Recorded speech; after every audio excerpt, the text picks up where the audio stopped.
भारतीय विदेश व्यापार संस्थान को गुजरात के गिफ्ट सिटी में ऑफ कैंपस सेंटर खोलने की मंजूरी मिली। भारत 2025 में जापान को पीछे छोड़कर चौथी सबसे बड़ी अर्थव्यवस्था बन जाएगा। भारत और ब्रिटेन ने वर्षों की बातचीत के बाद स्वतंत्र व्यापार समझौता किया। शाहरुख खान पहले भारतीय पुरुष अभिनेता बने जिन्होंने MET गाला के रेड कारपेट पर कदम रखा। दिलजीत दोसांझ ने मेट गाला 2025 में आधुनिक महाराजा लुक में पेरुल गुरंग के डिजाइन की पोशाक पहनी। TCS ने जनवरी-मार्च तिमाही में 70% से अधिक कर्मचारियों को पूरी वेरिएबल भत्ता दिया है। शाहरुख खान और प्रियंका चोपड़ा की मेट गाला 2025 लुक्स ने 2007 की यादें ताज़ा की। NSG टीम पुरी में जगन्नाथ मंदिर की सुरक्षा का समीक्षा करने आई है। सॉरी कर्नाटका, सोनू निगम ने बेंगलुरु कॉन्सर्ट पर अपनी टिप्पणियों के लिए माफी मांगी। वेटिकन अगली पाप को चुनने के लिए पूर्ण गोपनीयता सुनिश्चित करने के लिए mobile signal, anti drone system, signal jammers और मेटल डिटेक्टर्स का उपयोग करेगा। सरकार ने सड़क दुर्घटना पीड़ितों के लिए राष्ट्रीय कैशलेस उपचार योजना शुरू की है, जिसमें हर व्यक्ति को एक दुर्घटना पर 1.5 लाख रुपए तक का लाभ मिलेगा। एक पाकिस्तानी घुसपैठिया को पुंछ जिले में LOC के पास गिरफ्तार किया गया।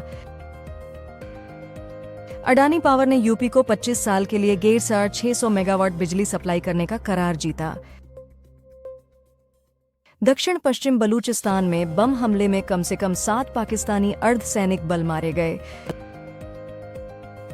भारत में 2032 तक 123 मिलियन इलेक्ट्रिक वाहन सड़क पर होने का अनुमान है।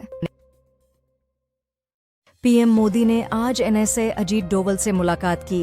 पहलगाम में आतंकवादी हमले की स्थिति को लेकर चर्चाएं हुई। PM मोदी ने ऑस्ट्रेलियाई PM एंथनी अल्बानीज को चुनावी जीत पर बधाई दी और भारत ऑस्ट्रेलिया रणनीतिक साझेदारी को आगे बढ़ाने का वादा किया। खरगे ने आरोप लगाया कि PM मोदी ने कश्मीर यात्रा आतंकवादी हमले की खुफिया रिपोर्ट के बाद रद्द की। श्रीलंका ने भारत के पूर्व फील्डिंग कोच R श्रीधर को 10 दिन के फील्डिंग प्रोग्राम के लिए नियुक्त किया, जो 7 मई से शुरू होगा। भारत के हवाई हमले के बाद पाकिस्तानी सैनिकों ने कैरन इलाके में भारी गोलाबारी की। भारतीय दूतावास ने कहा कि पाकिस्तान आधारित आतंकवादियों की संलिप्तता के सबूत हैं, लेकिन ऑपरेशन सिंदूर में कोई पाकिस्तानी नागरिक या लक्ष्य नहीं मारा गया। भारत के हवाई हमले के बाद पाकिस्तानी सैनिकों ने कैरन इलाके में भारी गोलाबारी की। भारतीय दूतावास ने कहा कि पाकिस्तान आधारित आतंकवादियों की संलिप्तता के सबूत हैं, लेकिन ऑपरेशन सिंदूर में कोई पाकिस्तानी नागरिक या लक्ष्य नहीं मारा गया। केंद्र ने पुरी में हवाई अड्डे की स्थापना के लिए मंजूरी दी, जो धार्मिक पर्यटन और क्षेत्रीय विकास को बढ़ावा देगा। एयर इंडिया ने तेल अवीव की फ्लाइट्स को 8 मई तक निलंबित करने का फैसला किया है। अमेरिका ने गूगल के विज्ञापन तकनीक उत्पादों को तोड़ने की मांग की है, क्योंकि एक कोर्ट ने पाया कि कंपनी ने 2 ऑनलाइन विज्ञापन मार्केट्स पर अवैध रूप से वर्चस्व रखा है। DRI ने उज्जैन में 2 तेंदुए की खाल और एक हाथी दांत जब्त किया। सुदर्शन पटनायक ने PM मोदी से अनुरोध किया है कि वे पश्चिम बंगाल सरकार के द्वारा दीघा के नए मंदिर को जगन्नाथ धाम नाम देने के फैसले पर जियर करेंगे। OpenAI ने विंडसर्फ को लगभग $3 अरब में खरीदने के लिए सहमति दी है। एप्पल आने वाले वर्षों में अपनी सभी मोबाइल फोन भारत में बनाने और स्रोत करने की योजना बना रहा है, जो कि यह निवेश हर OEM के लिए आर्थिक दृष्टिकोण से फायदेमंद है।